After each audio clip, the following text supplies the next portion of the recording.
I'll just say like near during Grift. It won't be that long. Scroll along the bar. Okay.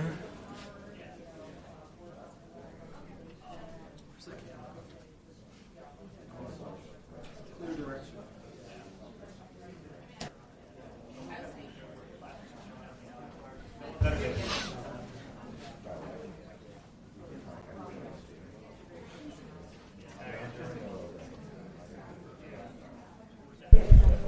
Check one.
You have your summer plan?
Good afternoon.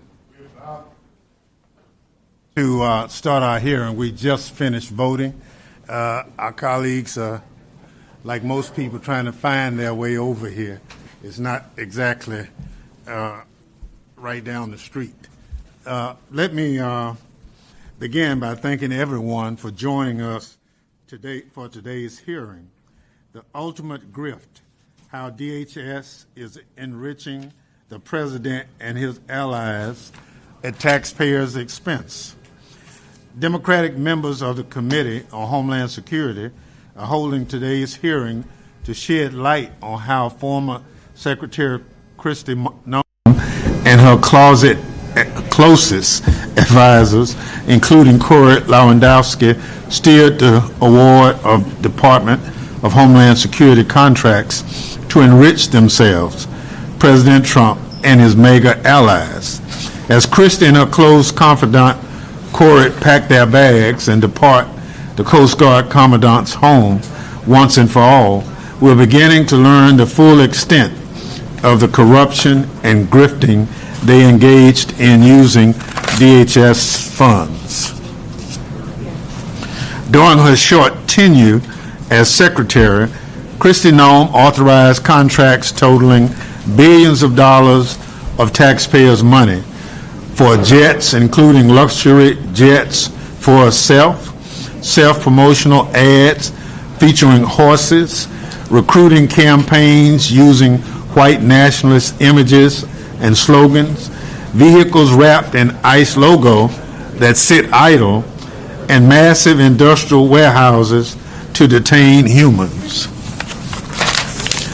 All of those contracts went to companies with ties to Kristi Noem, Corey Lewandowski, or President Trump and Republican donors. As the White House confirmed last week, companies are also reporting that Corey Lewandowski tried to shake them down in return for DHS contracts, just like Tom Homan and his bag of cash in a Kevlar bag. None of this is normal.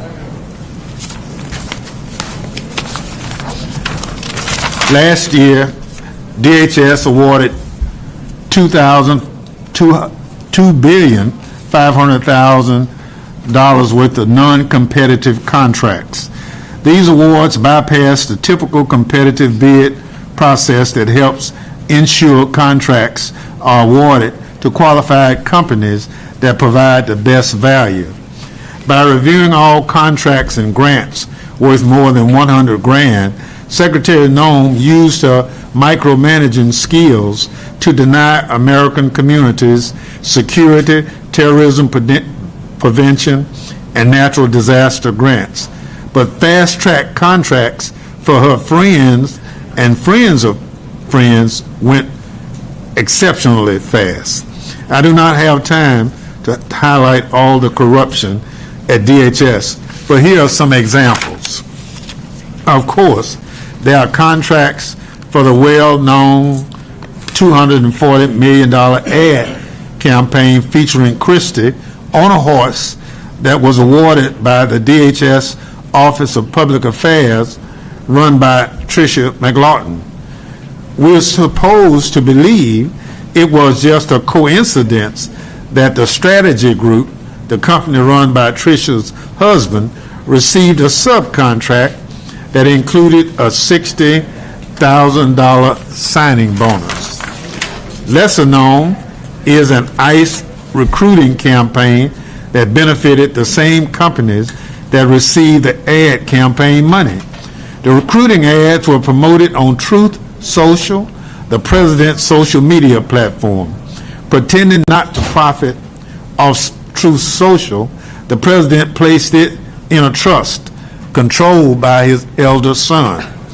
Among the several new companies with no government experience profiteering off DHS is a web of companies that all trace back to William Walters.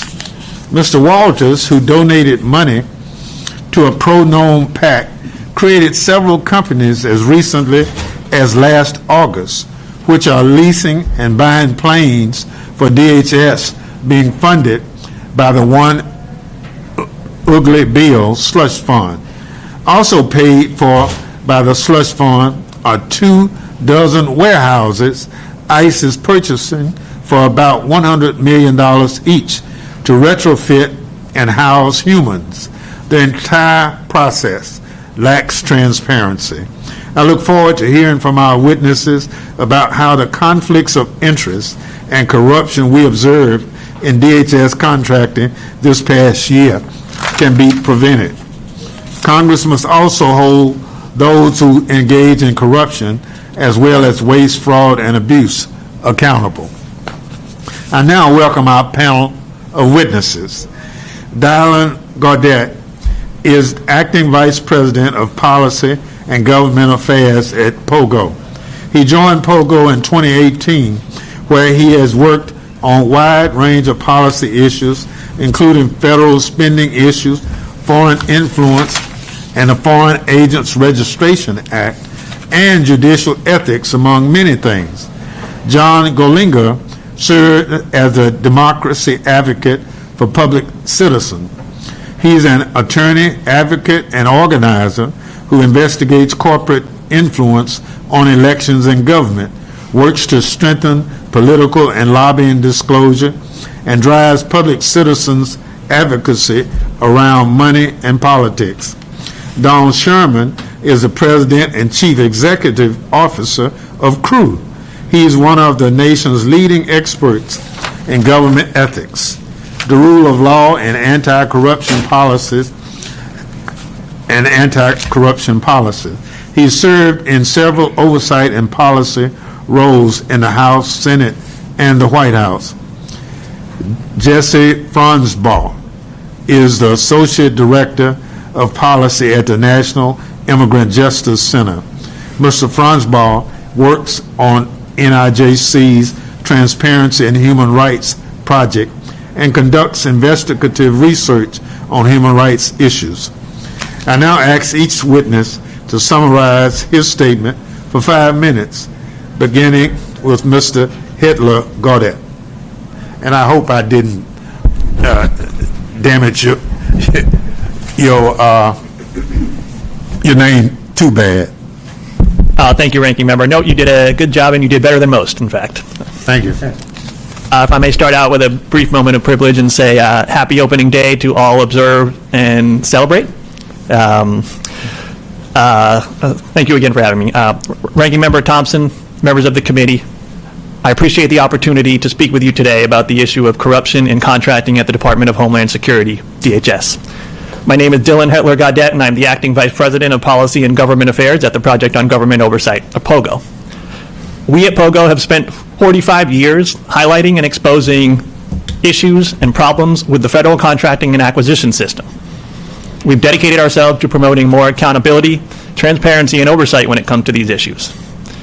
We've learned over the years that when spending on contracts rises dramatically and sharply, the way it has at DHS over the last year, the opportunities for waste, fraud, abuse, and corruption also rise dramatically and sharply. We've exposed over the last year and change or so a wide array of concerning what look to be corrupt instances of contracting at DHS.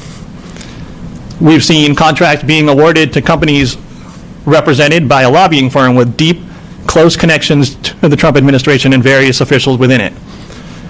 We've seen large contracts being awarded to companies with zero track record of ever having been able to successfully bid on a contract before. We've seen contracts awarded in non-competitive circumstances such as no-bid contracts and sole source contracts.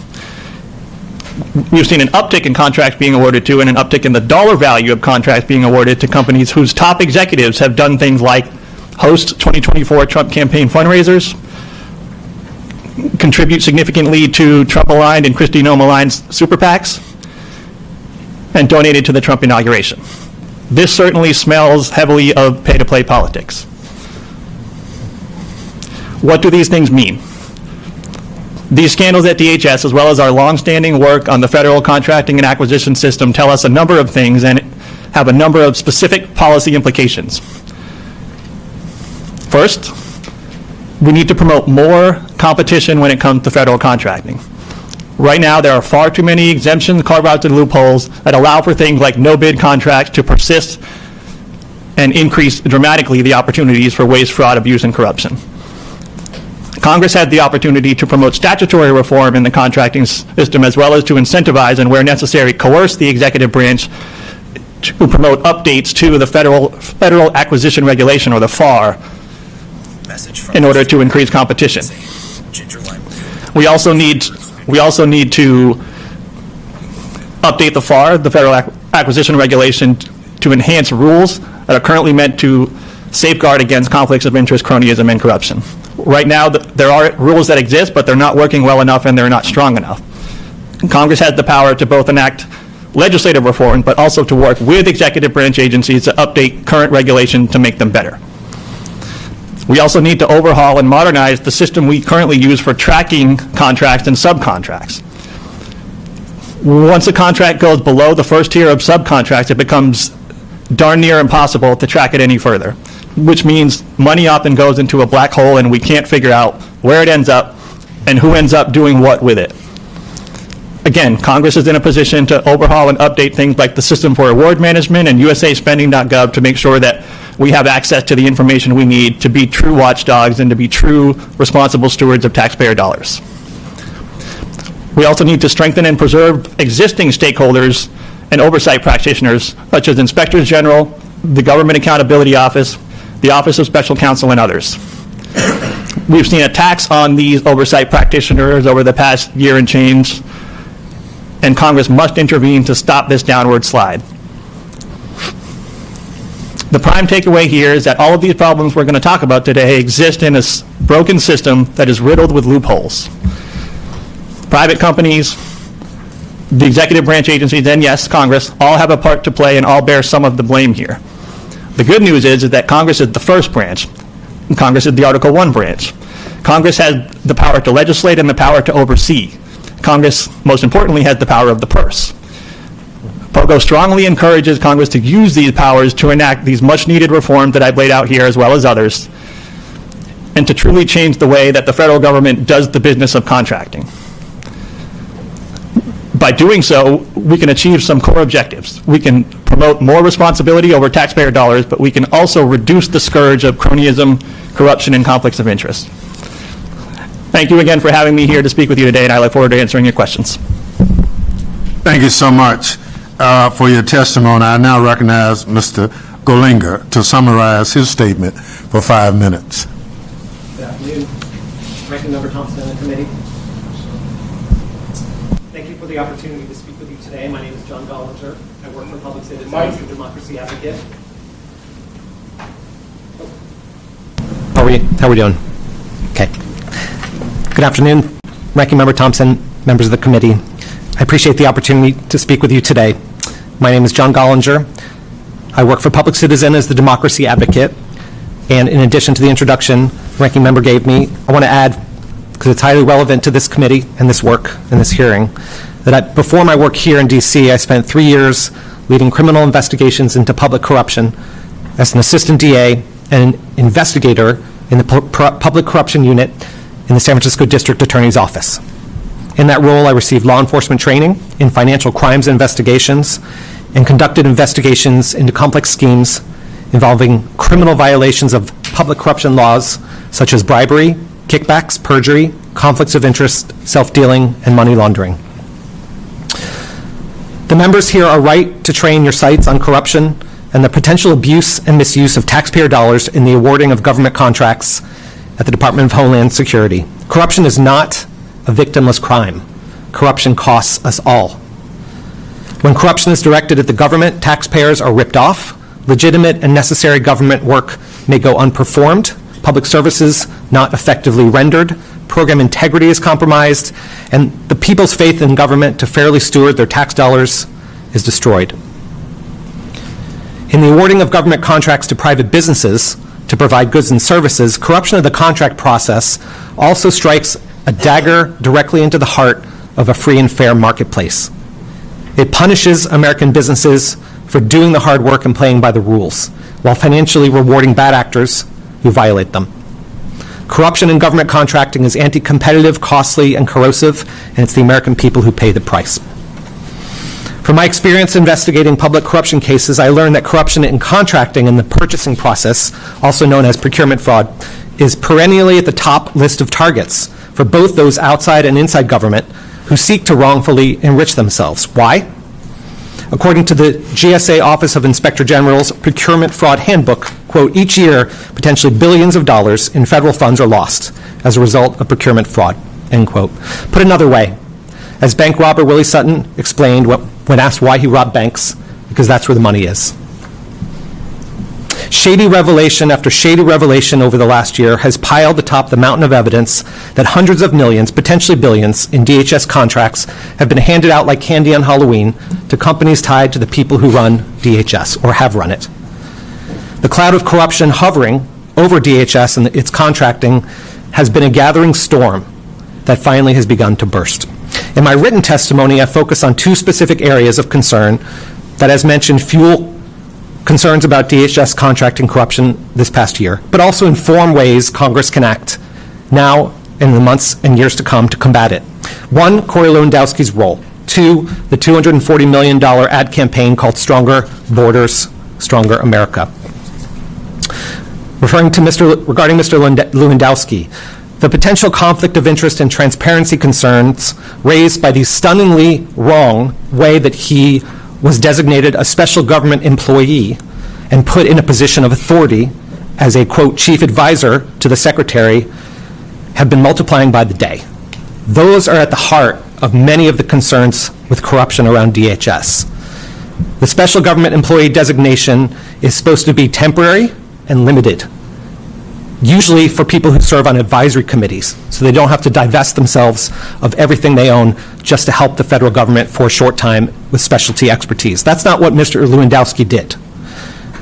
His defense has been that he has no formal role, or had no formal role, and no formal power, and yet documents showed that this is a court document, that he was listed as a chief advisor on signatory documents regarding, in this case, a policy, and was the last person to sign it before the secretary. All SGEs, special government employees, should be bound by the financial conflict of interest rules applying to everyone else. Their financial disclosures should be made available. His have not.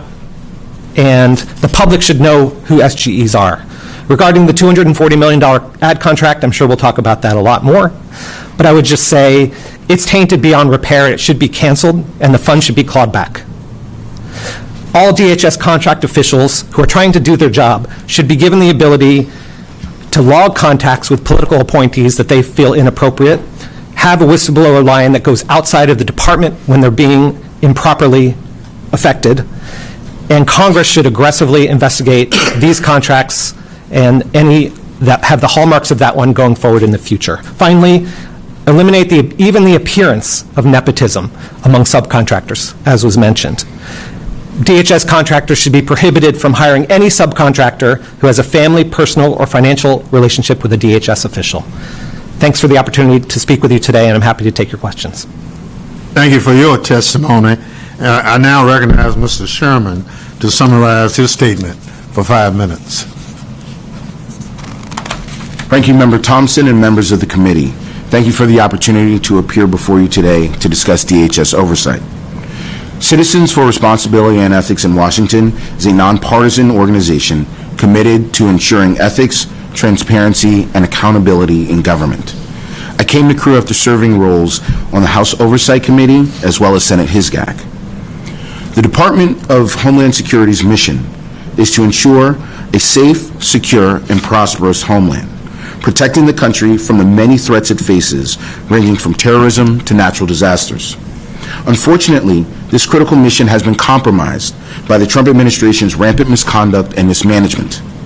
Since President Trump attacked Iran without congressional authorization, he has admitted that Americans here at home should worry about retaliation.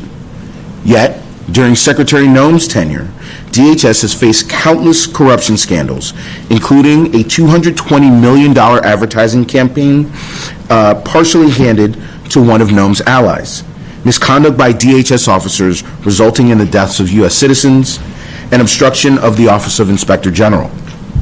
Meanwhile, critical cybersecurity staff have been fired, even as Iran-linked hackers have targeted us for cyber attack. DHS must address these threats amidst a leadership transition following Secretary Noem's ouster. Her successor, Secretary Mullen, does not come with clean hands, having violated the Stock Act on numerous occasions as a senator.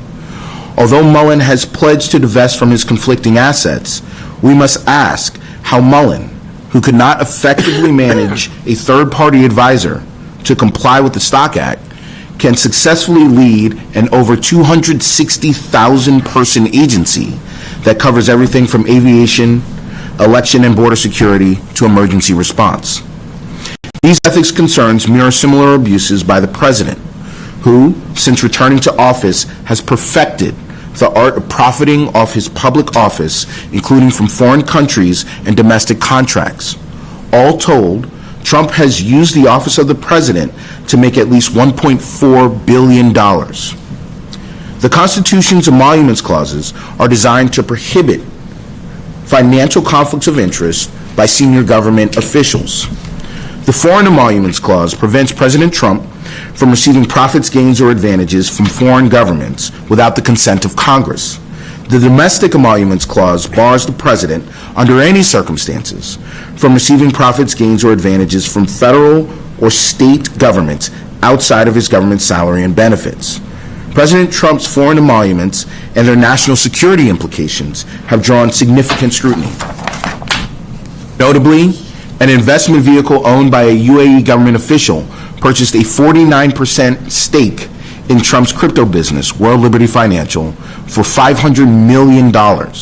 Within months of that transaction, the Trump administration granted UAE access to tightly guarded advanced American AI chips. DHS leadership has also allowed taxpayer funds to flow to President Trump and his associated businesses, raising concerns under the Domestic Emoluments Clause. Last month, Crew filed a complaint requesting DHS OIG investigate whether the sale of Trump-branded wine at Coast Guard exchange system stores violated the Domestic Emoluments Clause. DHS officials defended the arrangement. In addition to subsidizing Trump-branded wine, ICE has paid for recruitment ads to appear on President Trump's Truth Social platform, another likely violation. Additionally, as a result of the president's insistence on visiting his properties, significant taxpayer funds are being spent there. The president could divest from his business or comp the government for staying at his hotels, but he's done neither. After spending nearly $2 million at Trump properties over the course of his first term, the Secret Service spent nearly another $100,000 within the first months of his second. Records indicate that when staying at Trump properties, the Secret Service has been charged rates that exceed government limits, as high as $1,185 per night at Trump's D.C. hotel. His decision to host the G20 summit at his Doral resort later this year represents another opportunity for foreign governments and the Secret Service to pay his business. While it is imperative that the Secret Service provides President Trump and his family the best protection, that mandate should not be exploited to channel taxpayer funds into the president's bank account, and the American public needs transparency about the cost. In conclusion, corruption harms our national security and makes us all less safe. The profiteering we are seeing in DHS has sent the agency into turmoil, while national security needs like threat assessments and cybersecurity are seemingly deprioritized.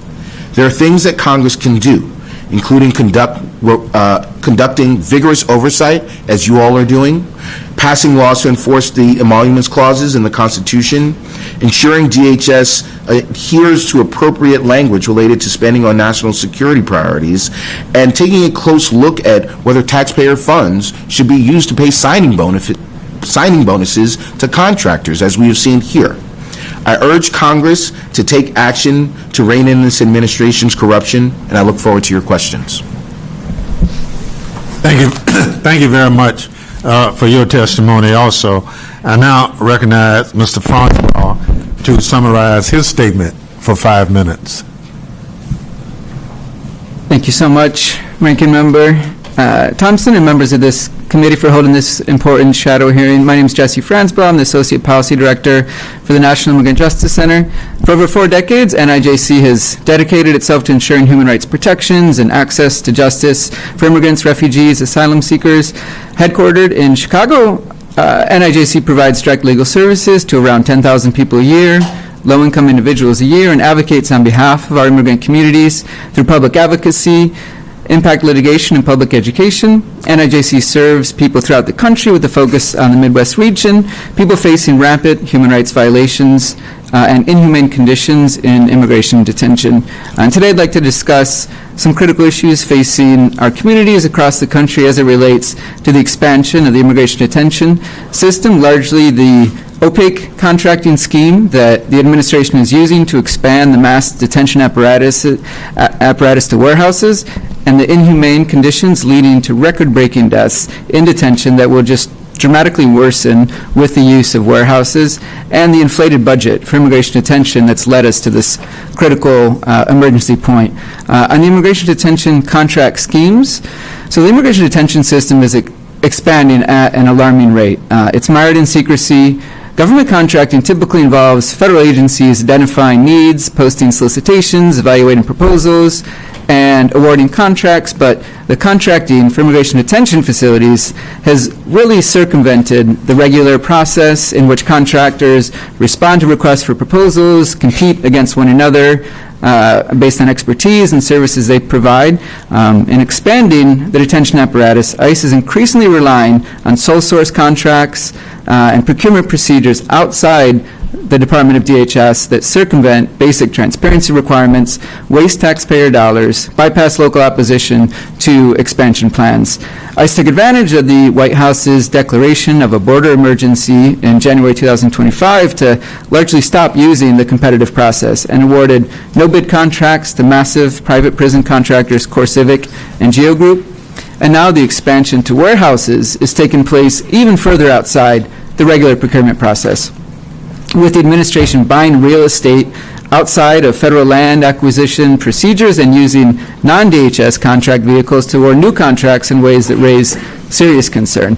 The administration's ICE detention reengineering initiative plans to spend $38 billion to boost detention capacity to over 92,000 beds, purchasing warehouses and turning them into mass detention facilities.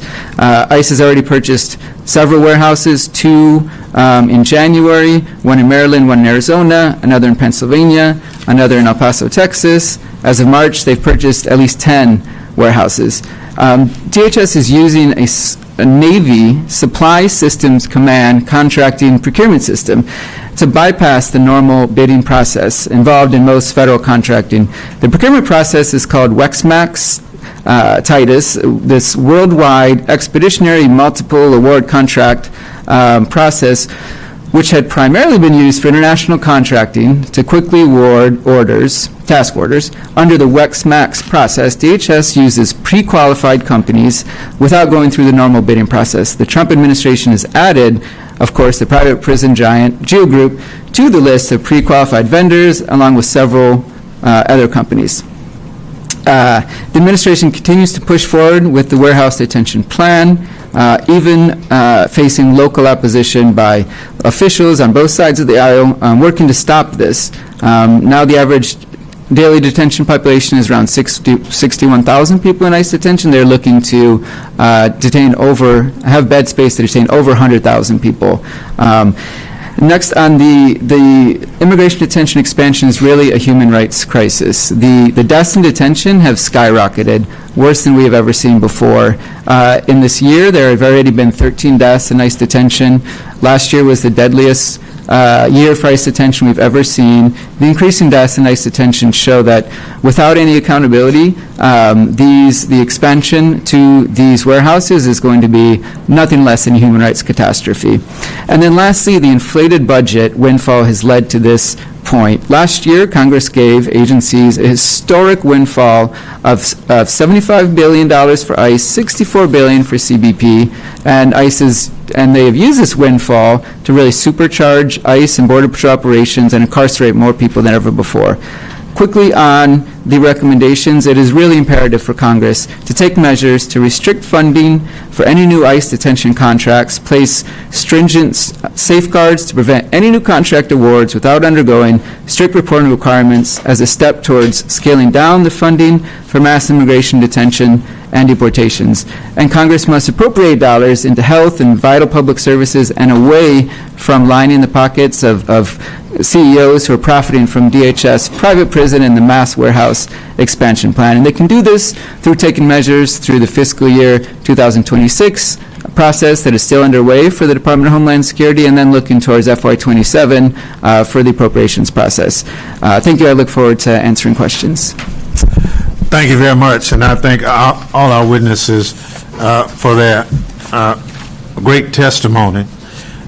One of the reasons we pull this shadow hearing together is, on one hand, to try to expose some things that have been very concerning to Democrats on the Homeland Security Committee versus procurement, acquisition, and what have you. And to be quite honest with you, the process concerns us. So what I'd like to just throw out to the committee is kind of a two-part question. One is, given all of your testimony, are you in a position to say that our present system of procurement in many instances is not working?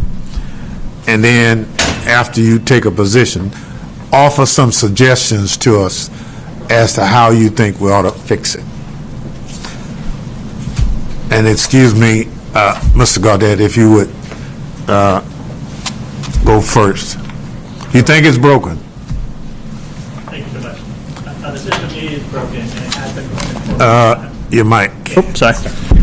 The system is broken and has been broken for a long time. What's been happening at DHS is, as so many things are under the current administration, a broader symptom of an underlying disease, but an especially acute example of that. And I can offer recommendations now, or allow my colleagues here to weigh in on the first part if you'd like. We'll do the first part, then we'll come back to you. Perfect. I would say certainly looking at our current situation and over the last year, exemplify that contracts should be awarded in the way that would get the best deal for the American people using fair and open competition, and there should be rigorous transparency and rigorous oversight. We're not seeing that, so therefore the system is broken and absolutely needs to be fixed. Sherman? I think several parts of the system are broken, including the failure of Congress to lean into its oversight function.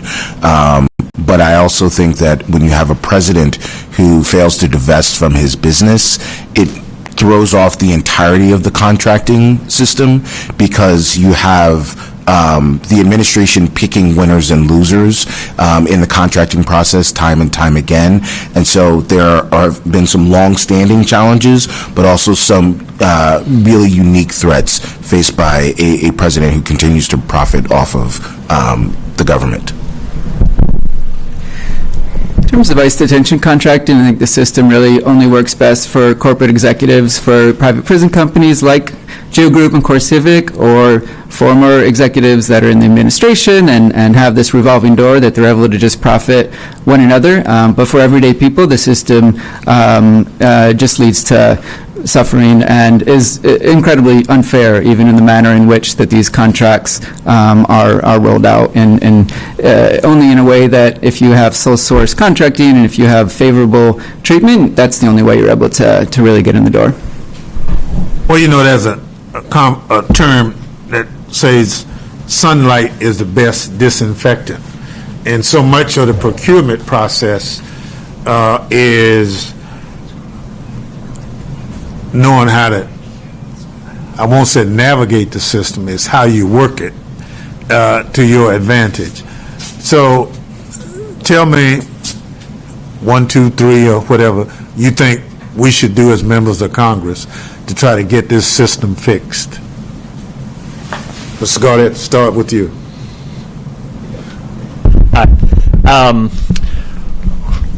Okay, first and foremost, Congress really has to resist every time big business comes up to the Hill and tells you that this needs to be the year of so-called acquisition reform, which they literally just did last year. What acquisition reform means, it's just a euphemism. That means we want to get rid of all of the oversight, all of the transparency, and all of the accountability mechanisms that are already in place, which, by the way, are already too weak. But we want to get rid of even those, and under the guise of so-called acquisition reform. This just happened last year in the context of the NDAA. That could be the first and foremost kind of a do-no-harm approach. Do not remove any of the existing guardrails and safeguards that are in place. But as far as ways to be more proactive and affirmative in this, I touched on this a little bit in my opening statement, but the Federal Acquisition Regulation, or the FAR, is really, that's the place where the devil and the details really meet. And that's where a lot of the current carve-outs, loopholes, and exemptions that allow for non-competitive contracting to flourish, that's where they exist. That's where a lot of the provisions around trying to mitigate conflicts of interest and corruption, that's where they exist, is in the FAR. Now, obviously, Congress does not directly do regulation, so this would require Congress to work with agencies and to coerce them if they don't want to cooperate, to update the FAR. And the best way to do that is to pass specific statutes, specific pro-competition, pro-accountability, anti-corruption statutes to require executive branch agencies to update the FAR as well, because the FAR is how they implement the directive you give them in statute. Sorry, I'm not trying to tell you how Congress works and how legislation works. I'm just trying to draw out the sequence of events here. I think I mentioned also that we need to really strengthen and overhaul the system we have in place currently for tracking spending, and obviously spending can come in different ways. It can come in contracts, it can come in grants, it can come in loans. We don't have enough transparency with any of it, but in this case, contracts, and particularly anything that goes below the prime contract award recipient, subcontractors and then subcontractors, that's where we really lose any meaningful transparency and insight into where money is going, who's ending up with it, and what the outcomes are and who's doing what with it. So we need to pass statutory requirements for more reporting and disclosure at every point along the spending chain. It can't just be the first prime recipient who we learn information about. It's got to be the subs and then the subs below them. And currently we do not have any of that. So that's a few things. I've got way more, but I want to give my colleagues some opportunity here as well, and happy to follow up again with more. Thank you so much. Mr. Golinger. Sure. I mean, sunlight is the best of disinfectants, as Justice Brandeis said, and transparency. What does that mean? And so, as has been said, Congress needs to play its aggressive role. The kind of thing you're doing here today, I think we should look for as many examples of this for a Congress that wants to be an oversight body.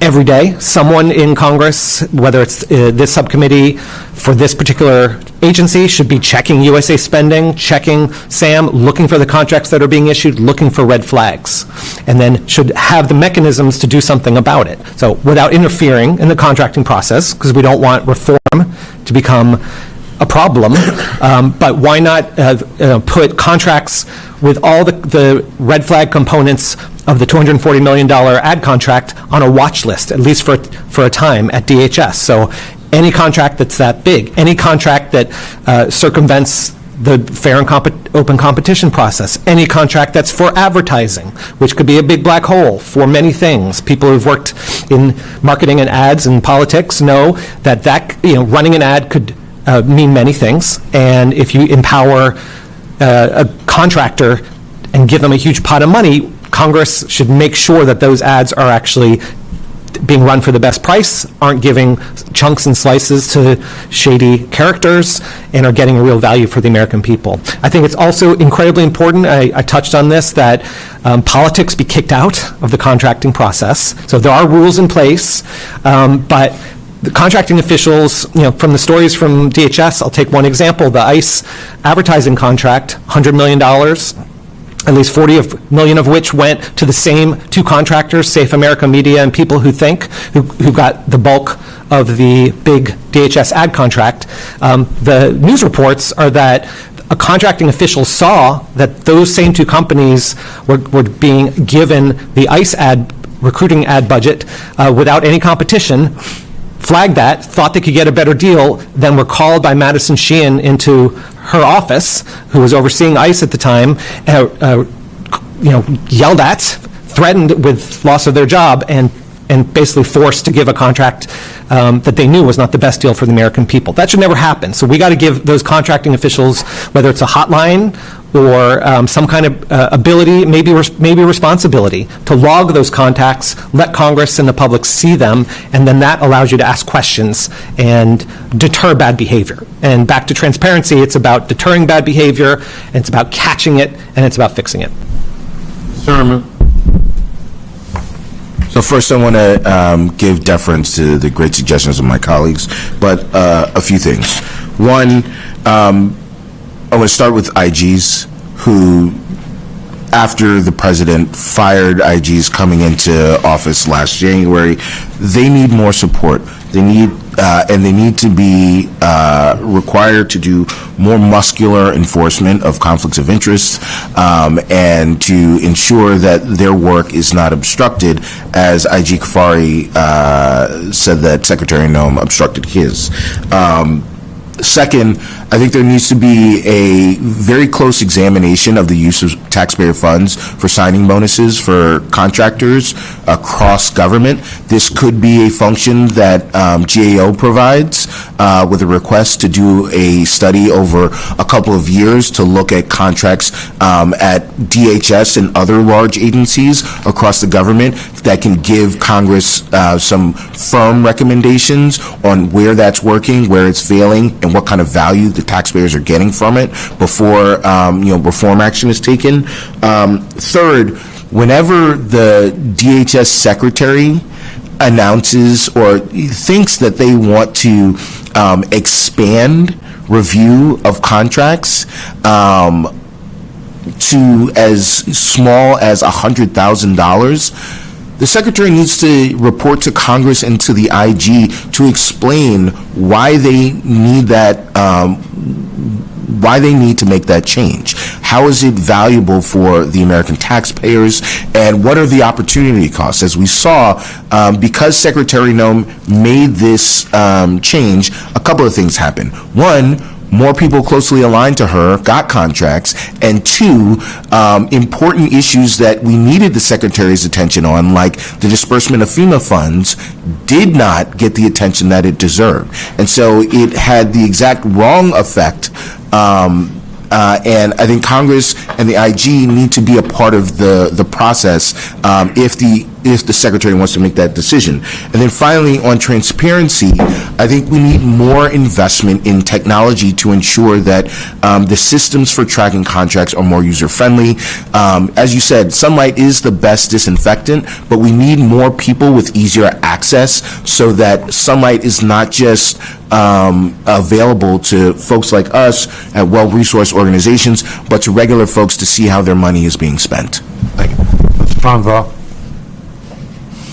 Thank you. I think one of the big ways that Congress can take control over this is looking at the budget, at least particularly with regards to ICE detention expansion in these warehouses. ICE's budget is just completely out of control. After the $45 billion that was shelled out through the reconciliation bill last year,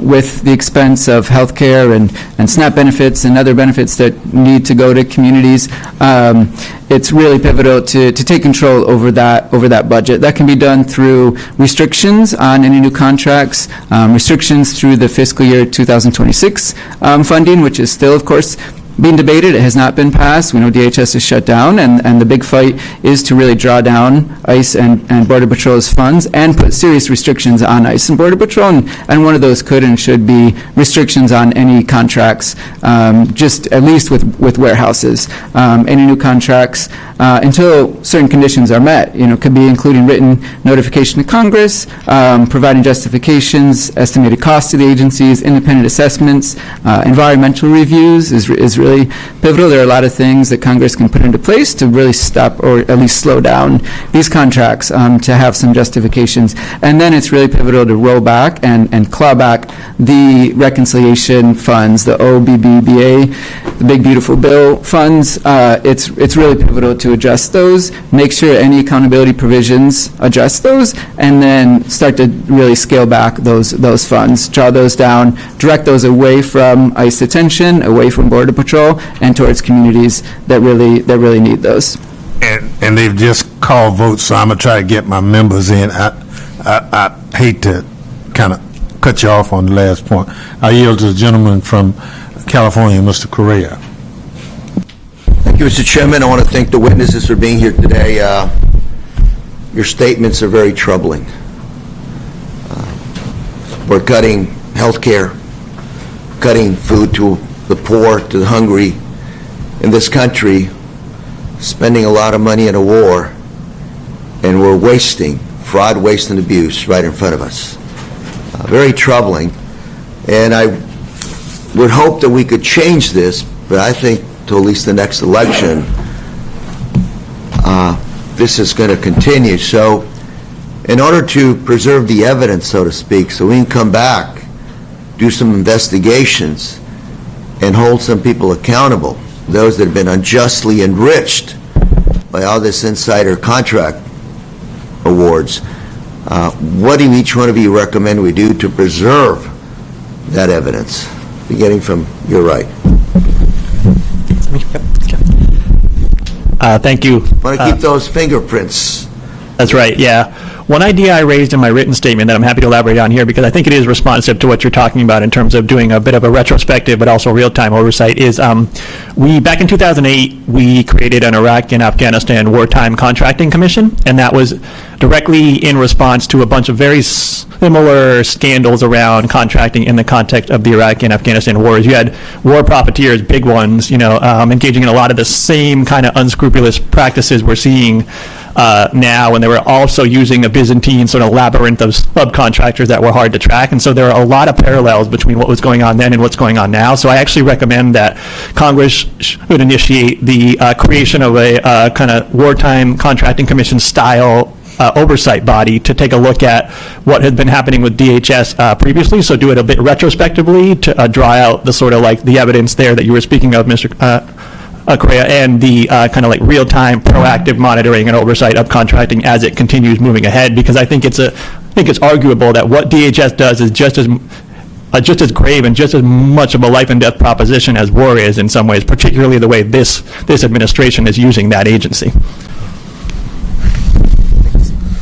No, I think it's a great question. I mean, now is the time to do that work, and so you don't have the subpoena power at the moment on the side of the aisle, but Senators Welch and Blumenthal just got a rich amount of information about the subcontractor that was mentioned that did the horse ad. So the subcontractor was sent a letter by the senators with detailed requests for invoices and other things that were information that was gleaned from news reports. There's been so much news coverage in the last few weeks alone, and I'm sure more, of that contract and others. There's a lot of details in there. So every single one of those stories, Public Citizens happy to help your staff do that work, could provide the basis for a letter to subcontractors, vendors. So the magic shop that those invoices said $500 was spent of taxpayer money apparently for something for the horse ad production at a magic shop. The magic shop in South Dakota should get a letter from Congress saying,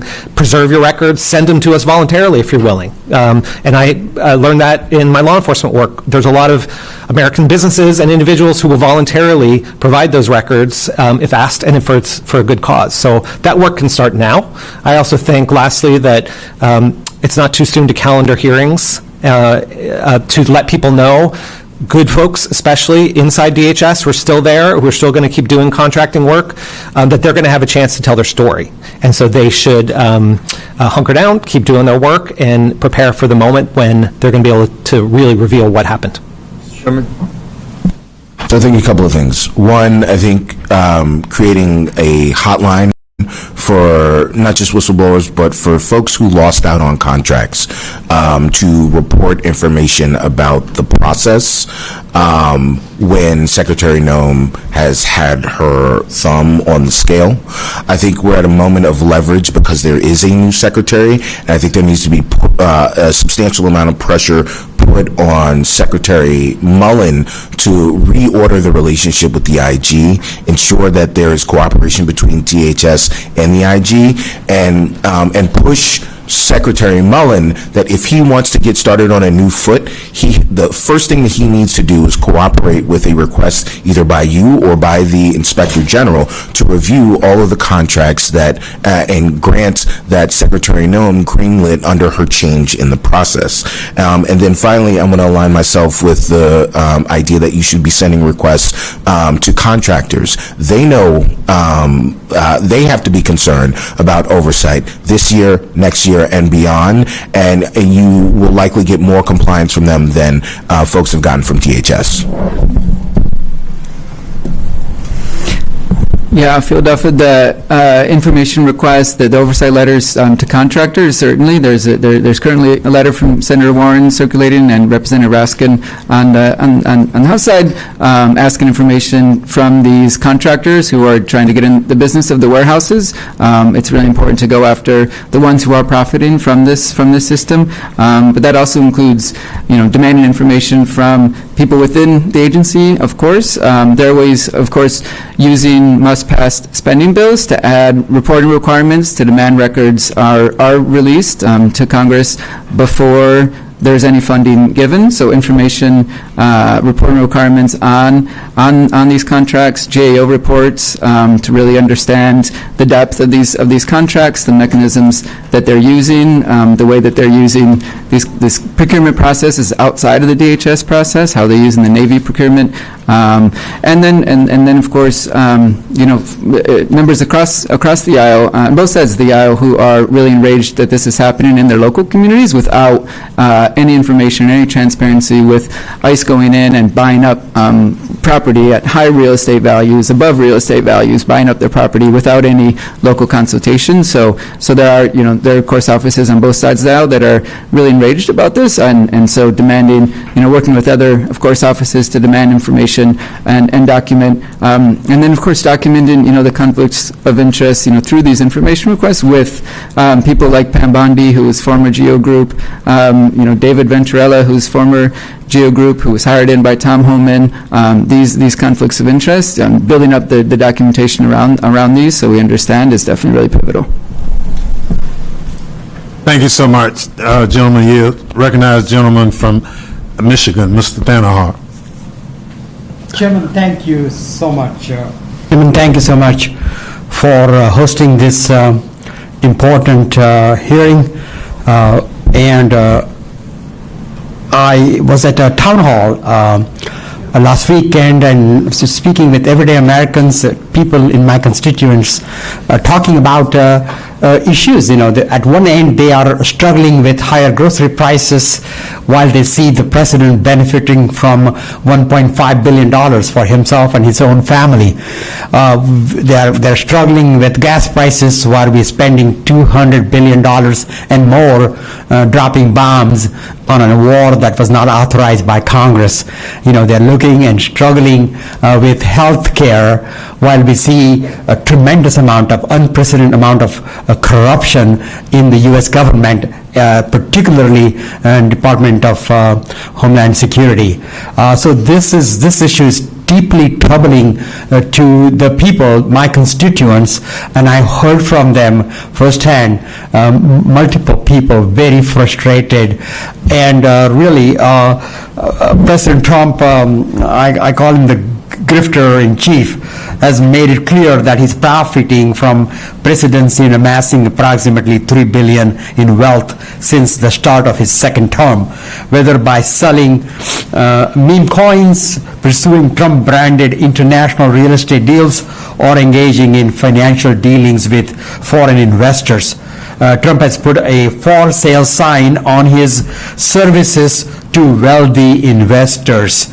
Another case for concern is how much Trump is costing taxpayers in court cases. Trump is already suing the American people to pay him $10 billion with all of the illegal actions taken by the president and his cronies. We also cannot forget the cost to the American taxpayer for each lawsuit and case opened against the Trump administration. We won't know the full cost of these actions for years to come, but the impact will be felt by American taxpayers immediately. What my taxpayers, my constituents in my district are telling me is that this should be investigated, not just in hearings like this, not through letters that congressmen write or congresswomen write, but through the criminal aspect of it needs to be investigated. Justice need to be served. And if there are criminally liable, then every one of these people must be held responsible and be brought to justice. That's what I'm hearing in my district. I want to hear more about you, except we do have to go and vote because votes are called, and I think we only have a few minutes left. So, Chairman, how should we do this? Well, and I thank the gentleman for being so gracious. Mr. Magaziner has already voted. Already voted. Yeah. And so we're going to kind of go vote and come back in the interim. And thank the witnesses, though. I'll fill in the details.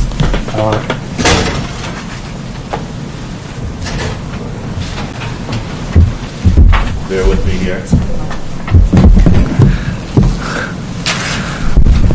All right, well, bear with me here. I want to thank all of you for coming here and putting a spotlight on the incredible level of corruption that has come out of the Department of Homeland Security over the last year. We have a lot of work to do to investigate the extent of the self-dealing, the corruption that has occurred, but I think it is very likely that the Department of Homeland Security over the last year has been the most corruptly managed department of the federal government in certainly the last century.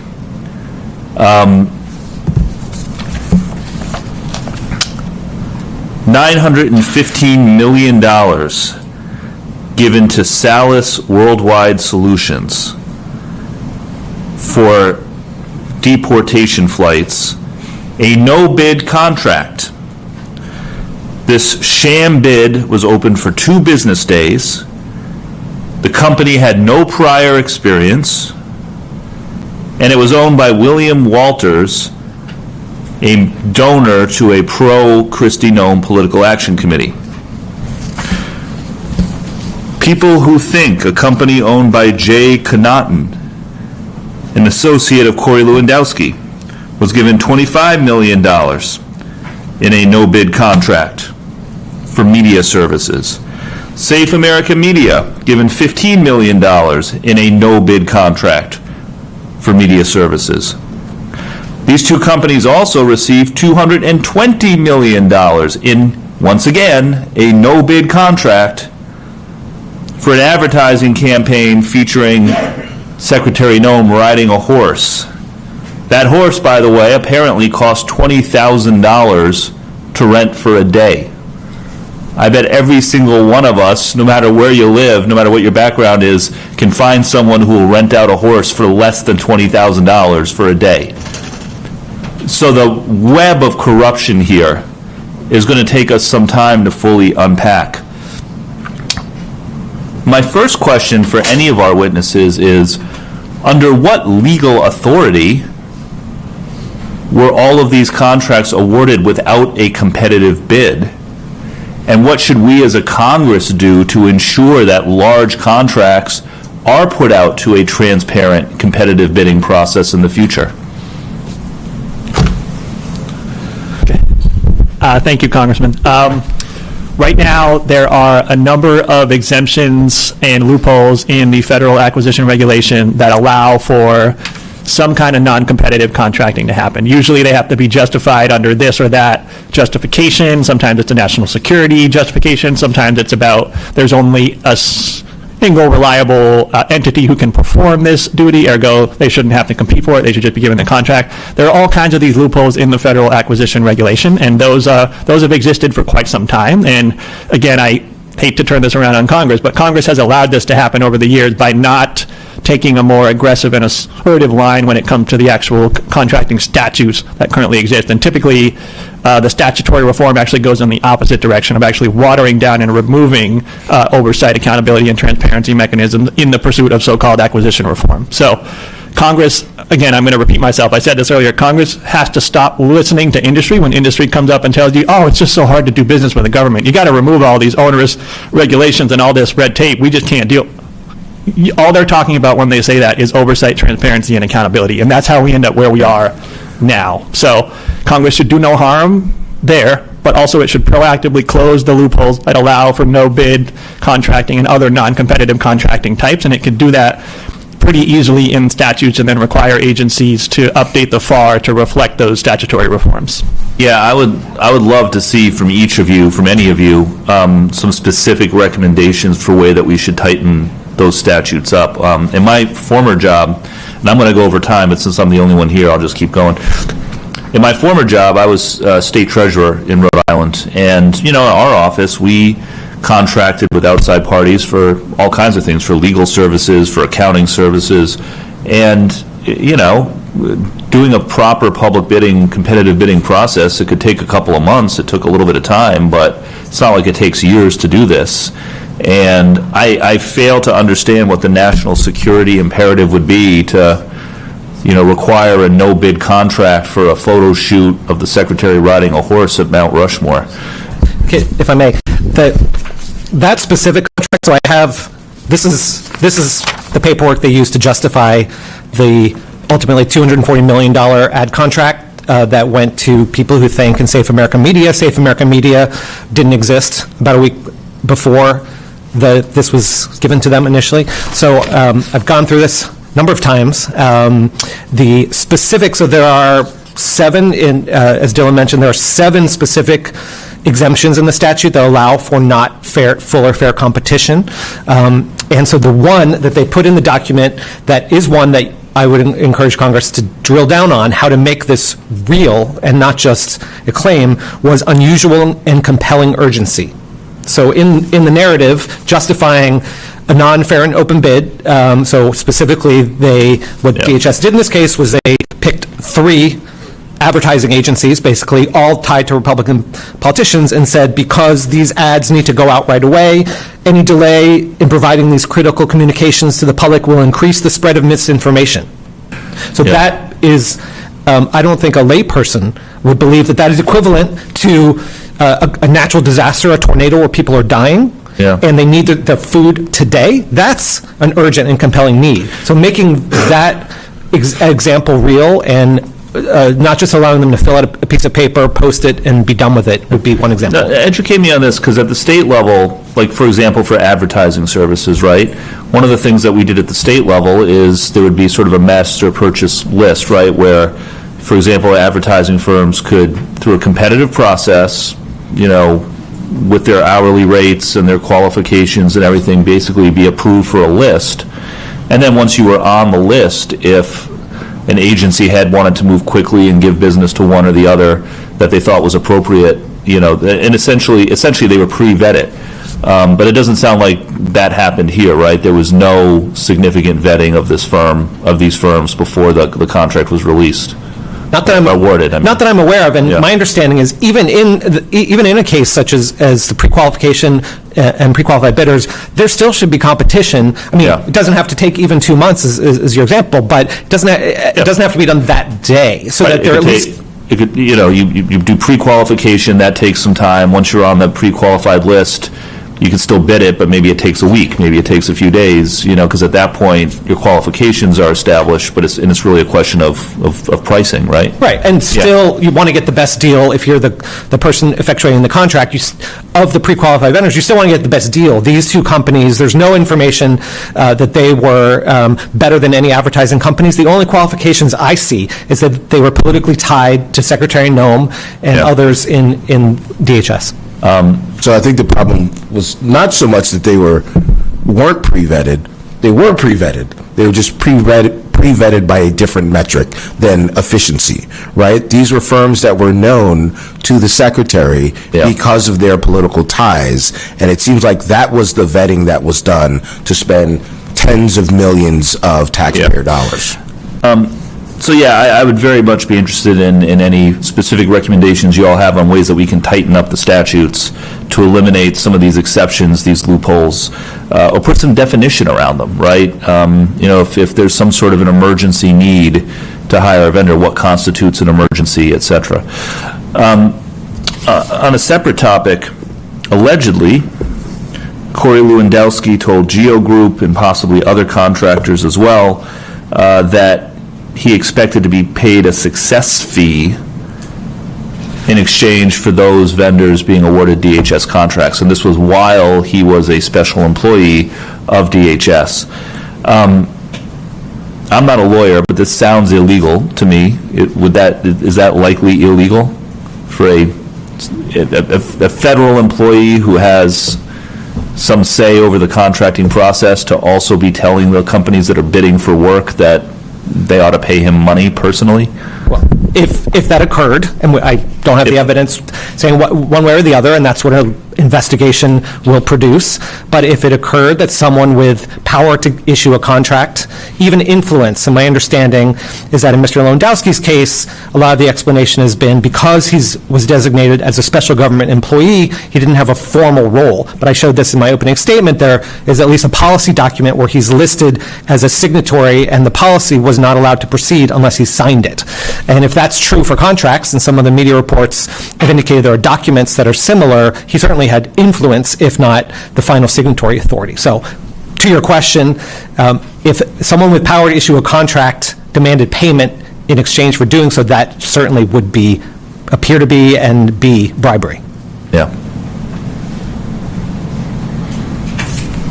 On the geo group point, I mean, I think the main thing is the conflict of interest, and we see that with the current Attorney General having ties to geo group, and Thomas Homan having ties to geo group, and of course David Venturella having ties to geo group, and now is doing contract awarding. So as long as you have this conflict of interest in this manner, there's going to be this kind of pay-to-play type of operation. And in terms of some recommendations on restricting contracts, there are ways, of course, in the funding bills to just say no funds for these type of contracts, no funds for these no-bid contracts, to say that DHS can't use this Navy procurement process outside of the department to go forward, or they can't do so until there's a number of measures met, that they've actually provided justification, you have a GAO review, you actually have a number of mechanisms that prevents them from this just runaway spending.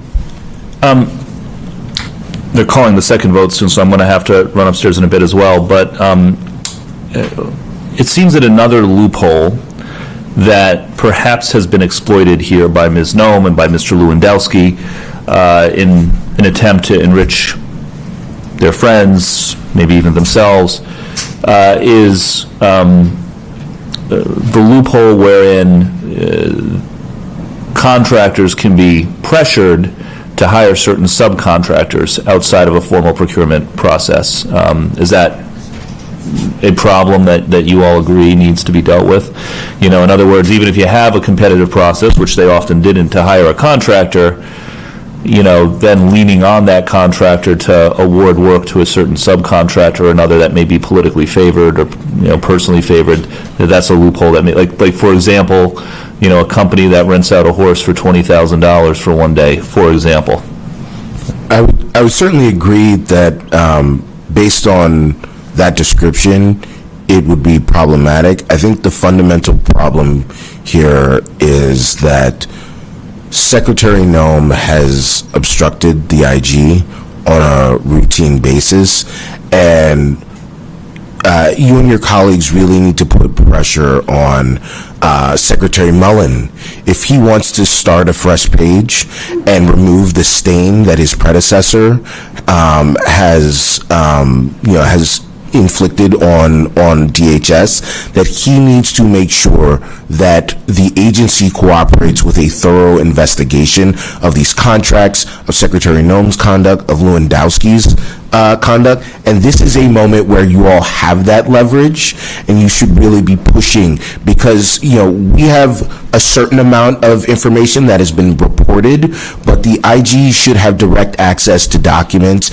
and information that can really pull on this thread so you can get to the heart of it. They just called the second vote, so thank you, and noted about the IG. Absolutely, that makes sense, and you're right. So this Democratic Forum will stand in recess until after the votes on the House floor, which will be in just a few minutes, because there's only one vote left. So we'll be right back. And thank you all. This was very, very well done. All right. Yeah.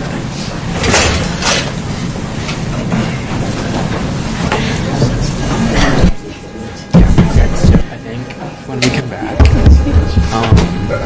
it'll be as simple as just like wiggling it for. Do you want to switch? You can stay there. Okay. Got it. All right.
Send me a copy of that, and then create like a little sort of in recess. Stay tuned.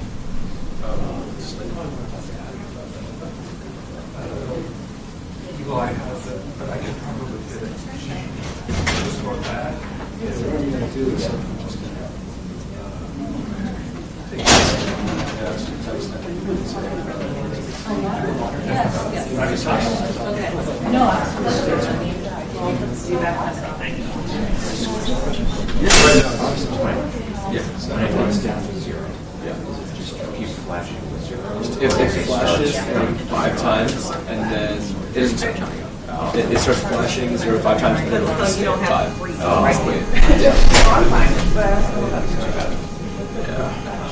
What would you want it to do ideally in the ideal setting? Yeah. Oh, I see. Hey, sorry, 1 second. You can just bring the whole bag. Oh, it's like relapse. In recess, please invite or. Yeah. They all need more water. We have more water. Yeah, we have 5 more. Oh, I was going to say, do we have more water? We have 5 more water bottles.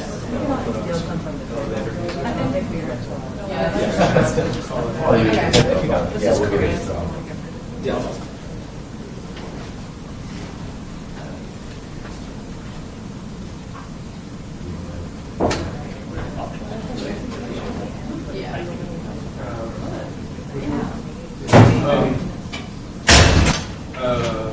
Hearing in recess. Stay tuned.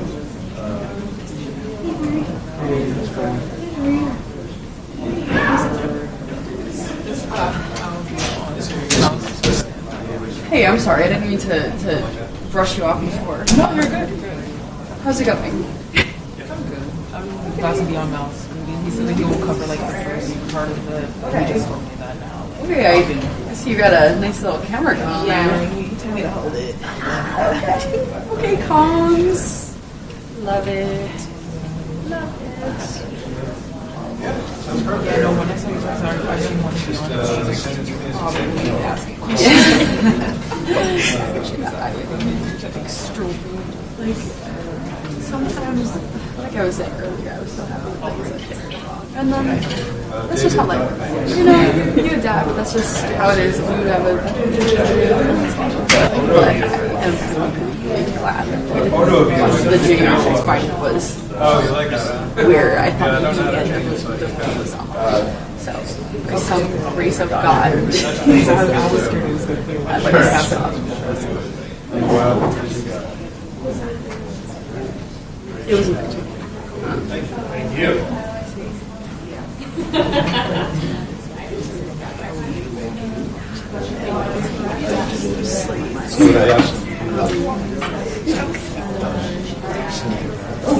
when I was like that time. Yeah. She was like, This is sort of a rudimentary so I just all the time. No, what's the saying? It's like multiple. Well, I think because we're out of session next week, I'd like to make sure you guys like really, I don't know, maybe like how you like come in and out like you guys deserve it. You guys have been like literally working overtime, like quite literally working with them. So I would just really like to get started. I would say tomorrow, but we do have a subcommittee tomorrow, so. It's the last day anyway. It's the last day. It's the last day, and then we can like even party and relax and do whatever we want to decompress. Oh, okay. So that sounds good. Okay, thank you. I like your nails. Thank you.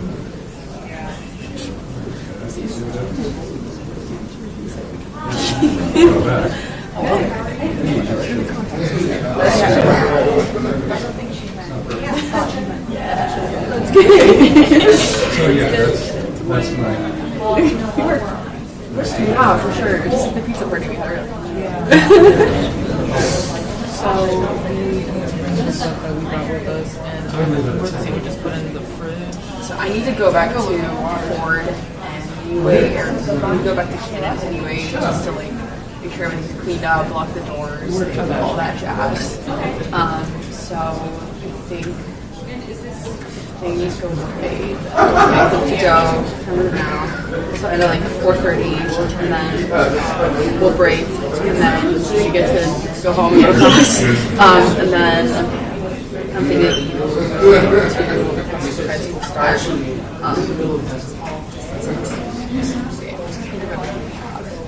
I guess I'll go back to Canon like tablecloths. I think that's the only thing that like has to go Canon, like the pads and stuff. Like ideally they would go there, but just like for time's sake, I'll just like next time we go there, we have to go there literally tomorrow. So I think we'll just like figure that all out then. Yeah. Okay. All the there, go to Canon, and then you guys will start to like transport me back to Ford. And then if you guys are all transported it back, and it's 5 o'clock, then you can even if we don't mess each other. So, but TBD. I don't see this going like longer because like In the FX6, they have this one feature that no way! Wait, wow, that's awesome! It shows the FX9. It's more of a medium shot. Dude, that's so cool. Put that on our resume. Yeah. I'm excited. Do you remember what the question was? The first one But yeah, no breaking the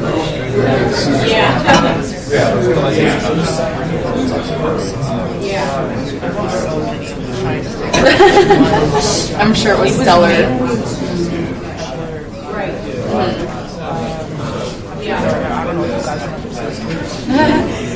I was just trying to figure it out. I was just like, you know, I was like, the serotonin rush just like made me forget things. When I look back at the binder, I'll definitely see something. Yeah, true. Remember the magaziner one? Basically, DHS Okay, so be more transparent about open competition. okay, that's awesome. Well, I'm glad that also you guys are getting like, you know, some positive, tangible outcomes from this whole experience, like great outcomes, but also genuinely enhances your knowledge of Homeland Security. So that is good. I'm glad that that mission is being accomplished. Great. Yeah, I'll double check with the team right now and then All the best. For real.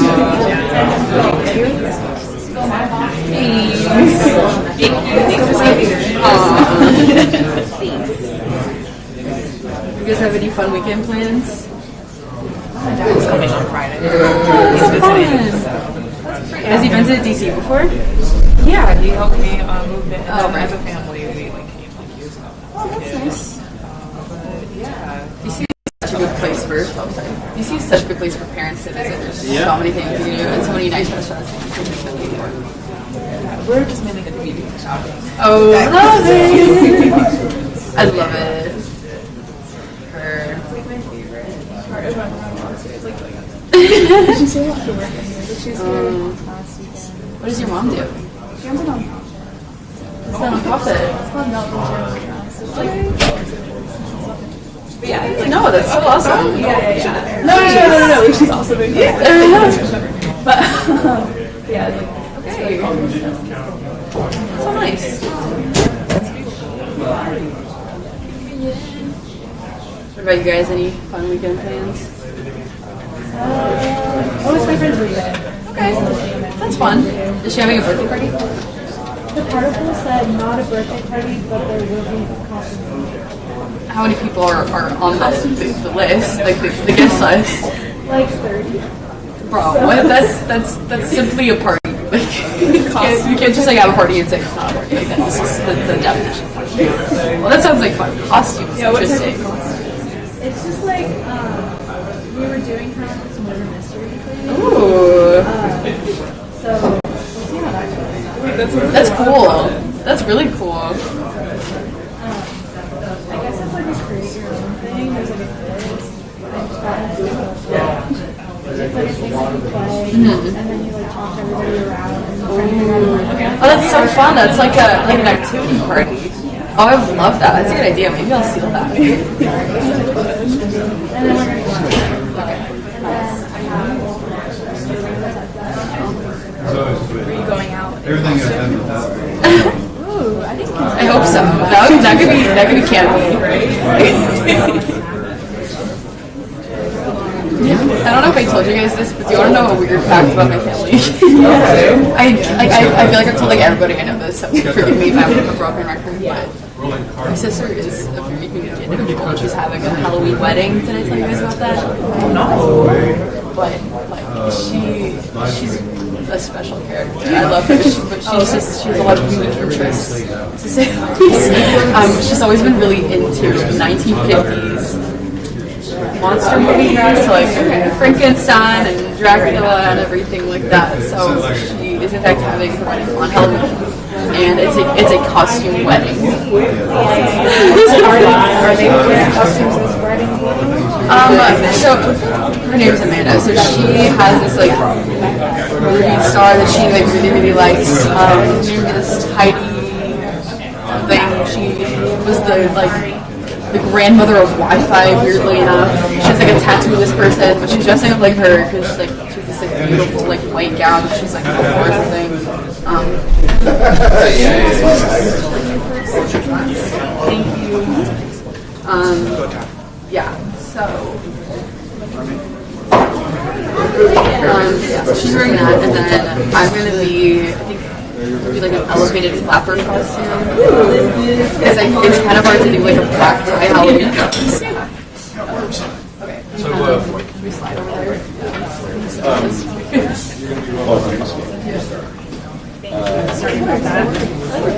Thank you. All right, back you go. Good luck.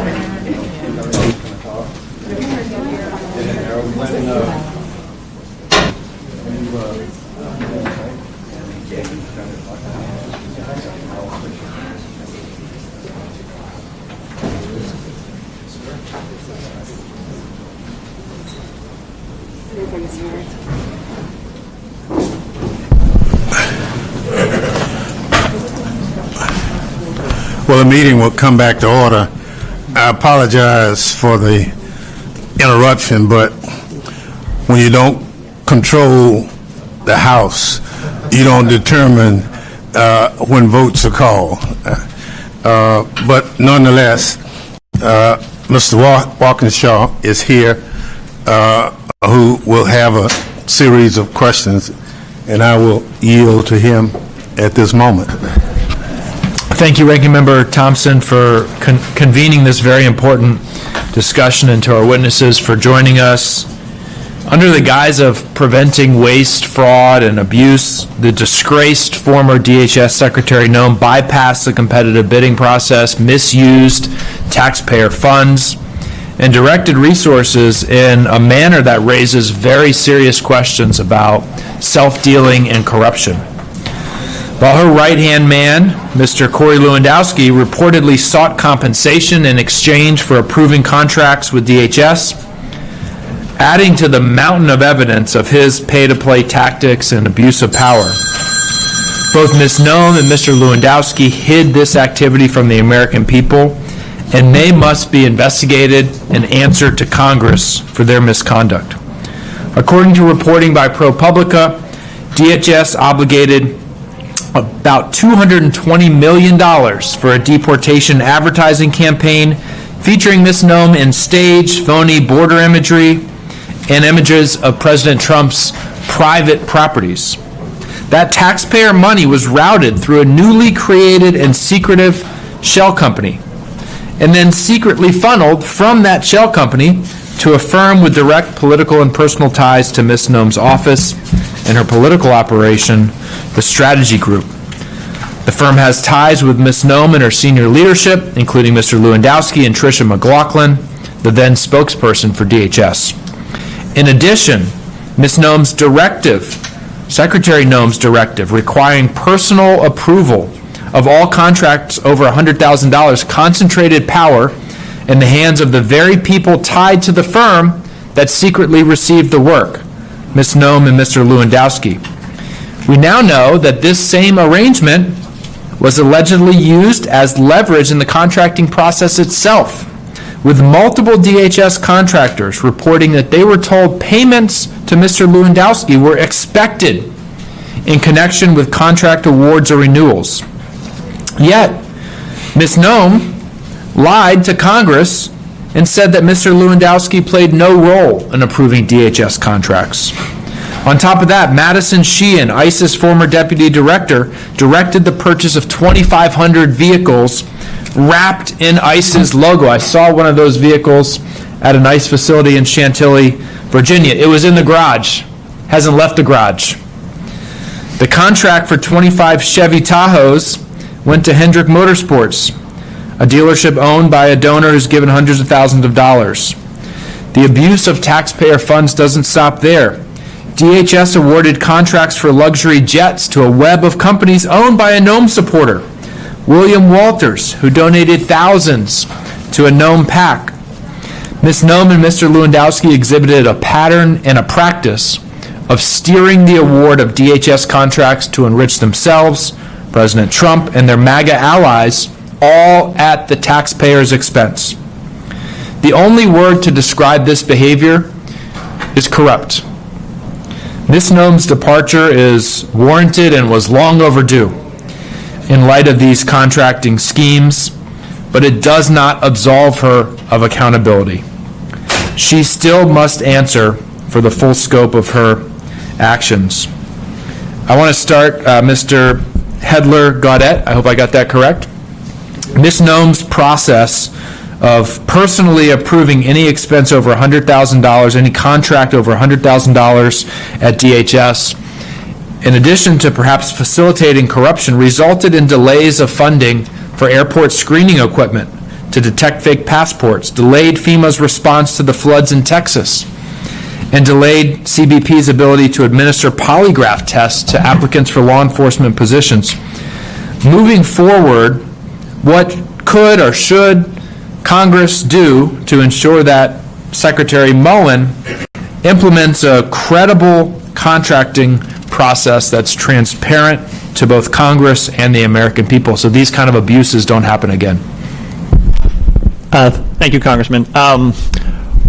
First and foremost, Secretary Mullen should probably remove that policy that requires the Secretary to weigh in on every $100,000 or above contract. That seems like probably a misuse of the Secretary of the Department of Homeland Security's time, and as you pointed out, it does create too much opportunity for engaging in corruption or pay-to-play or some kind of self-dealing, which is, of course, what we've seen over the last year and change at DHS. But I would also encourage the new Secretary to proactively and affirmatively work with Congress to excavate and investigate and bring to light what has happened over the past year and some change. People like my organization, POGO, and other really good reporting and investigative journalistic outlets have done a good job of finding the things that we are able to find, but because so much of this happens behind the veil of secrecy and it happens in an opaque kind of contracting and informational system, a lot of it is going to require some really rigorous reforms, I think in the medium and long term, but in the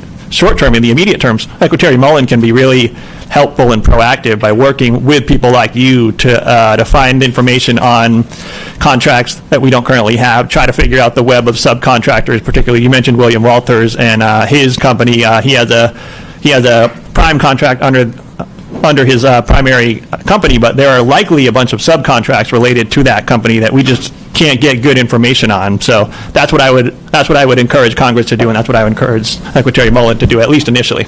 Thank you. And my time has expired, Mr. Ranking Member. Thank you. Thank you very much. We'll now recognize the gentlelady from New Jersey for 5 minutes, Ms. Poe. Thank you, Mr. Chairman. Is this on? Yeah, just hold it. Hold it on it. Down. There you go. Okay, there we go. Thank you, Mr. Chairman. So first of all, I want to especially thank all of our witnesses that are here today. And to our ranking member, Thompson, let me just say thank you for organizing this hearing. I think this is a very important issue that we're talking about, and we're learning a great deal. So again, thank you to all of our witnesses. You know, it's already been said, but it's worth repeating. And I think when we talk about Donald Trump and how he has used the presidency to certainly enrich himself, his family, and his allies in unprecedented ways. Oversight Committee Democrats have uncovered that the president has received an estimated $2.25 billion from foreign payments, crooked oligarchs. I'm saying that word wrong, but you all know what I'm talking about, and other shady sources.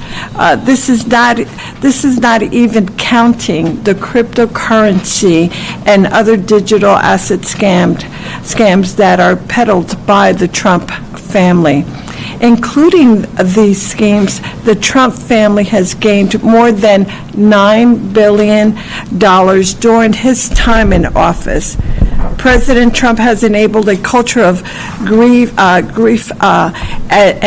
thievery by those in his administration, including within DHS. In the same way, a gardener tilts a violin. This is a time when Americans are pitching pennies to afford skyrocketing gas and food prices. My Democratic colleagues and I, along with groups like those that are present here today, are exposing the shocking level of corruption at DHS during the Christie Noem's reign. Just take the hundreds of millions of dollars spent for ICE deportation campaigns, money that went directly into the pocket of insiders within the Noem orbit. I would like to turn to the newly uncovered information from the Project on the Government Oversight regarding the individual named William Walters. Mr. Hedtler, Godell. The POGO recently found that Mr. Walters, who donated thousands of dollars to a pro-Noem PAC, has several businesses that receive lucrative deals from DHS. One of the Walters company is leasing the big, beautiful jet to DHS. And another is obtaining the 6 Boeing 737 for the department. That's just the tip of the iceberg. Who is William Walters, and how many businesses are tied to him that were awarded a contract by DHS? Thank you, Congresswoman. William Walters, as you said, is a prominent political donor and ally of the Trump administration, and specifically of Kristi Noem. In addition to donating to a PAC aligned with Kristi Noem, he also donated to the America First Policy Institute and then later received an award from AFPI right after the November 2024 election. And his primary company is Salas Worldwide Solutions, and that is actually the only company that currently has a contract with the federal government that is specifically and explicitly owned by Mr. Walters. But as you noted, there are several smaller companies, some of them likely operating as subcontractors who are tied to Mr. Walters and to Salas Worldwide, including having their addresses at the same building as Salas Worldwide, and some of them even having the same suite number as Salas Worldwide, though they are technically not, at least on paper, owned by Mr. Walters. And so we are seeing what looks like potentially a shell game of, a company and then a number of smaller companies that are linked to that company in some ways, and those companies can receive subcontracts. And because of carve-outs and some loopholes in reporting requirements around subcontractors, if you're a brand new company that hasn't had $300,000 or more in income over the last year,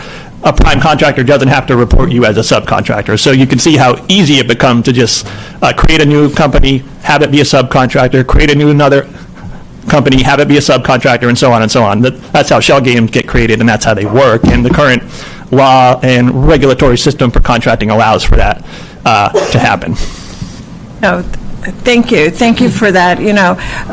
These are the many different oligarchs that I've tried to earlier overall, but quite honestly, it is something that we certainly want to stay on top of.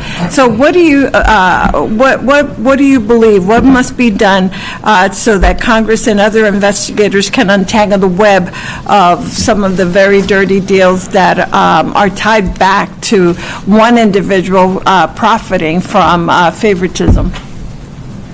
So first and foremost, DHS needs to hand over everything it knows about Salas Worldwide and the subcontractors that Salas may be working with, turning over key information like contacts, emails, phone calls, et cetera, between DHS and Salas and these other companies is important. We need to understand the contract terms, how those terms have changed over time. There's a lot of information that we don't currently know that DHS likely has access to, but currently Congress and watchdogs like POGO don't have good access to. And in addition to that sort of oversight and investigative work, again, I'm going to keep coming back to this, Congress needs to proactively enact reforms to close the myriad loopholes that currently exist in contracting statute and regulation that allow for all of this to happen because of all of the loopholes, because of all of the exemptions and the carve-outs that reduce competition and increase corruption. Yeah, thank you. I just want to stay with you for just another moment, Mr. Hedtler. Let me ask you, the POGO also uncover a pipeline between a senior ICE leader and the GEO group, which runs private detention centers all around the United States, including the infamous Delaney Hall, which is right in my very state in New Jersey, in fact, not far at all from my district. And I'm sorry if this was something that was discussed earlier by some of our other members. I wasn't here for that, but I wanted to ask you about this particular issue. These individuals include Daniel Bible, who left a senior position, is my understanding, at ICE just days before the 2024 election to become the top executive at the GEO group. Is that your understanding, sir? Yeah, that is what our investigators exposed in January of 2025, is that Mr. Bible left ICE and went directly to GEO Group to become one of their top executives. And this is sort of a pervasive problem of the revolving door between entities like ICE or CBP or other parts of DHS or other parts of the federal government who go directly to work for industries and companies that they previously were overseeing or regulating or perhaps even issuing contracts to. So you see why there is a huge opportunity for, and also the real thing of conflicts of interest and corruption in that revolving door process. Very quickly, I don't know if any one of the other witnesses want to make reference or speak on any of the two questions that we had, and then I yield back, Mr. Chairman. I would, if I may. So as I referenced in my opening statement, before I came here, I worked as a public corruption investigator in San Francisco, contracts on a smaller level, but still were at the heart of scams and frauds that I investigated. So one of the things related to Salas, as an example, in addition to the documents that my colleague mentioned, is the actual payments, so preserving or requesting now and determining what bank accounts did Salas use or other Walters entities to receive taxpayer dollars, because just knowing that allows investigators, criminal or otherwise, to actually dig in on subpoenas and search warrants and voluntary requests and other documents to determine whether other payments flowed through the contractor, through those bank accounts to other people, or whether they moved to different entities, or as is often common, move from one bank account to another, or through crypto. So just literally following the money would be something that sounds simple, but I would put a target right on that as a way to track down whether there was corruption, and if so, how it flowed. Thank you, John Lady. That, just for the record, we do plan to put people on notice to preserve records based on what we've heard so far. Chair recognizes gentleman from Louisiana, Mr. Carter. Thank you, Mr. Chairman. Thank the witnesses for joining us today. The Trump administration claims they want to get rid of fraud, waste, and abuse, but they're the ones committing it. Pretty funny to say you want to get rid of what you're doing and you turn a blind eye to it every single day. Under Kristi Noem's leadership, the Department of Homeland Security regularly overlooked competitive bidding to hand contracts out to companies that donated heftily to Trump and his MAGA allies. These fraudulent actions have done nothing but benefit President Trump and his friends on the backs of the American people. Mr. Chairman, the information we gather today will not be forgotten. Congressional Democrats will continue to hold this administration accountable, and we will fuel the hearings and investigations we pursue to expose the full depth of the corruption that we see in this administration. So I want to personally thank our ranking member, my forever chairman, Benny Thompson, for his leadership and willingness to root out these evil actions and to bring light to an area that has been so dark. Mr. Sherman, we're witnessing one of the most corrupt administrations in recent U.S. history. An analysis by your organization found that Trump's cabinet has directed at least $30 million to the president through political contributions, property visits, stock holdings, and donations to White House-related funds since 2023. Clearly, this administration cares only about the wealthy and powerful elite who can direct money and resources to the president's private and political interests. Mr. Sherman, can you please describe what your analysis found and how exactly the president is profiting from the slush fund congressional Republicans gave to the Department of Homeland Security? Certainly. So what we have found over the course of the last 14 months is, with our analysis of the cabinet, one of the best ways to get a job for this president is finding ways to funnel money to his business or to his political apparatus. 20 of 23 cabinet members have somehow found a way, either through funding his campaign, funneling money to Trump-aligned PACs, being invested in his private businesses, or visiting his properties and spending money there. And so we see this as a consistent practice by the president, where he monetizes his government service, and people rationally respond by spending money on his pet projects and on his business. We see this also in how he is operating his government. And time again, we have seen, whether it's the investment that a UAE-backed fund invested in his crypto business. We see this in small ways when the Coast Guard store is selling Trump-branded wine and cider, which is another way, a small way, to funnel money to the president, but at a time where the industry is being harmed by the president's tariffs. We have, his company getting a benefit while other American businesses that play by the rules are struggling. And so it's big ways, small ways. Our foreign adversaries know that the best way to get access to or policy outcomes from this government is by finding ways to funnel money to the president. And funneling money to the president. Flattery. Compliments. But it's better if the flattery comes with money. Telling him that his jokes are funny. Indeed. Attempting to snatch a sign out of a member's hand on the House floor gets you a cabinet post to be the next DHS secretary. If you recall, during the State of the Union, one of our members held up a sign expressing himself. I do. Now Secretary Mullen, then Senator Mullen, went over and tried to yank that sign away. Shortly after that, he was made Secretary of DHS. Maybe it's just a coincidence. Tell me, this pattern of graft, this pattern of corruption where individuals are paying or providing resources about wealthy individuals, buying power and influence at the highest levels of government. You've identified that. How successful have you been in getting the mainstream media to pick up, to use any of these relatively easily found facts and to share them with the rest of the country? Well, we've certainly been able to get media attention on the corruption that we have found.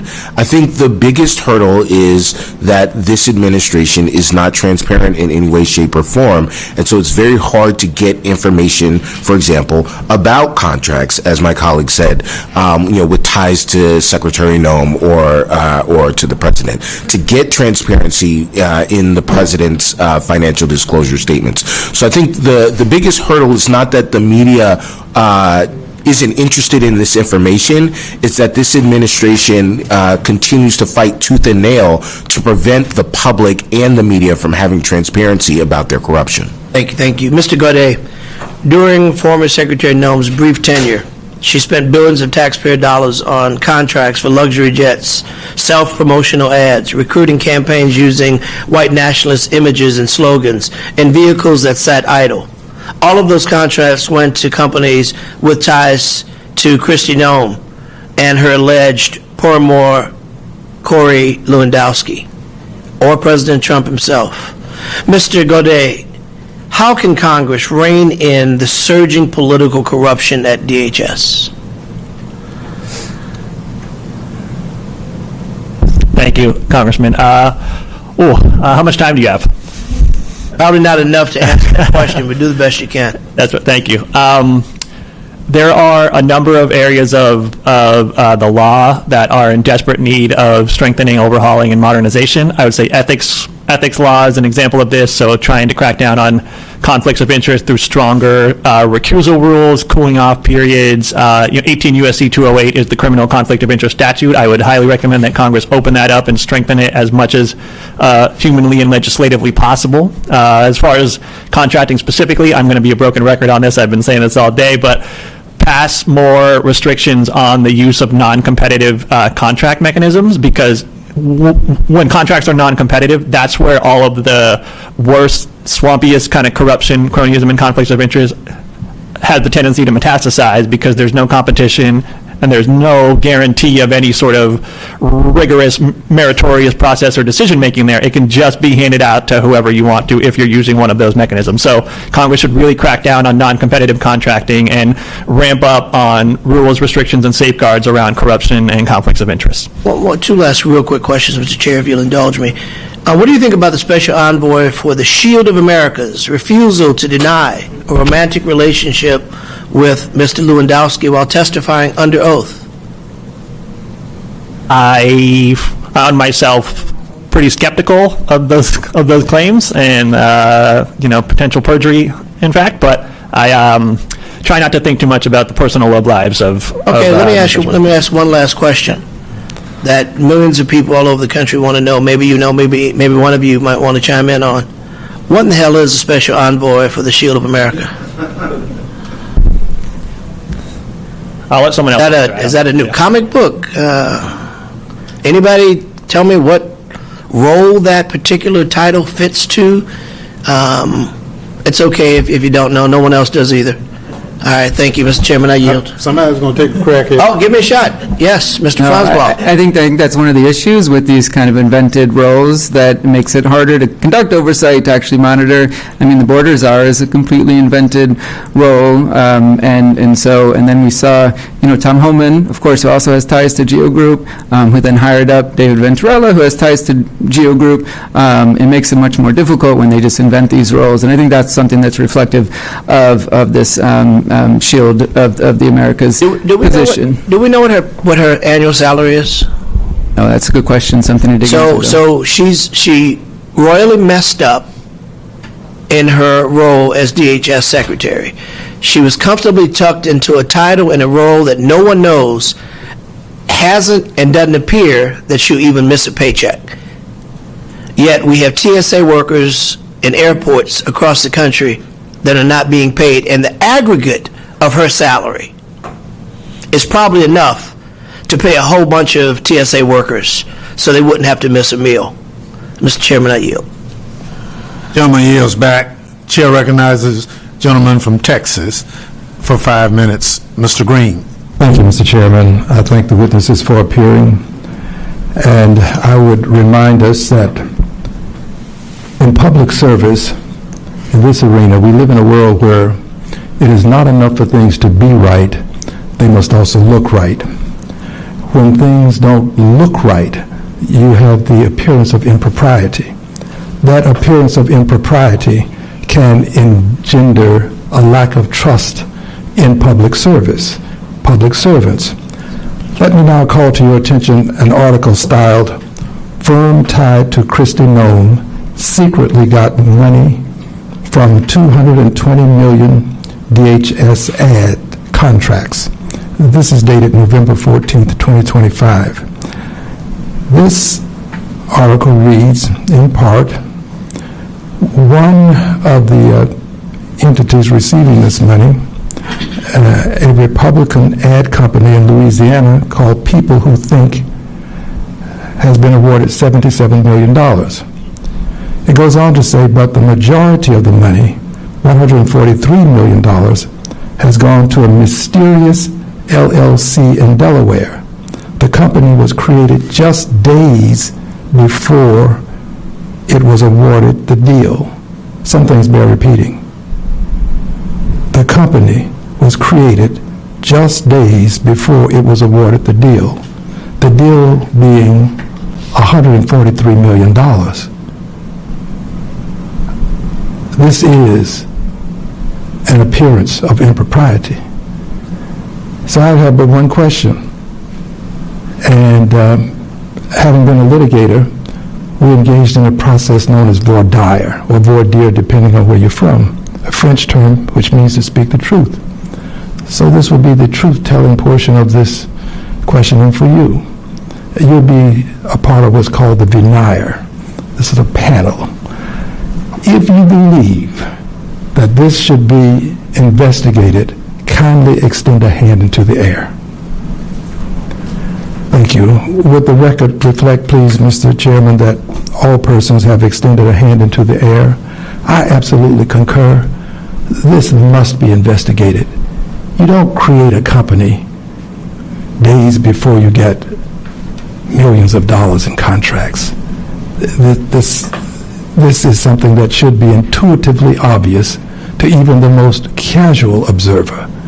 And I yield back the balance of my time. Thank you, Mr. Chairman. I think in support of what you're saying, I think the company was probably created 8 or 9 days before the contract was awarded. And if I'm not also correct, it was sole sourced.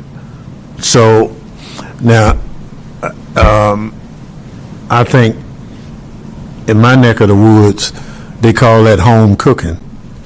I don't know what they call it up here, but it's corruption. Good answer. interrupt you, Mr. Chairman, but I have to agree with what was just said. Thank you. Chairman. Well, let me give you another example. The current head of ICE, we are told, although we haven't gotten all of the information yet, was observed or on film receiving $50,000 for some work. And for whatever reason, we're not certain that it was even investigated. So there are a lot of things that we are, as a committee, concerned about, and we don't have any confirmation that this administration will look at it. So, oh yeah, it was 50,000 cash, not a check. So what we want to assure the public is that at some point there will have to be a reckoning for a lot of the contracts and other things that we question. We plan to put as many people on notice as possible, that the committee in due time will look at it. I thank you for the information that some of my colleagues on the Senate side have already started sending letters and getting answers. Some of us had said, well, we'll just keep our powder dry and our fingers crossed for later on down the road. But I think that what's occurring is not an anomaly. It is a pattern and practice of grifting and profiting like in my tenure here in Congress, I've never seen. And the one concern I have is that it just can't, to my colleagues on the committee, it can't be viewed, oh, that's just the Trump administration being Trump. Well, that doesn't meet the standard for him and his cronies to do it. We are a nation of laws. We're spending the taxpayers' money. There has to be accountability and other things to go along with it. And so I assure our witnesses and those who might hear about the hearing that we will go forward in due time, holding this administration accountable for the egregious waste of taxpayers' money. How do you buy 2,500 cars and can't use them? I mean, that's, it's just, and then the person, one of the person associated with it just happens to leave the department from a senior position. So if it looks like a duck, quacks like a duck, walk like a duck, I think you can pretty much assume that it's a duck. So if it looks like it's being crooked, if it looks shady, if it can't be explained, but yet money is still being spent, then somewhere there's a problem, and we plan to look at it. Let me thank the witnesses again for staying with us between the votes and what have you. It shows your interest in it. I thank you for your expertise that you've brought in terms of looking at this subject. And if you will continue to work with staff on where your interests are in this particular area, we really would appreciate it. Because after all, we're looking out for the best interests of the taxpayers' money in holding these hearings. With no further ado, committee is adjourned. Thank you so much.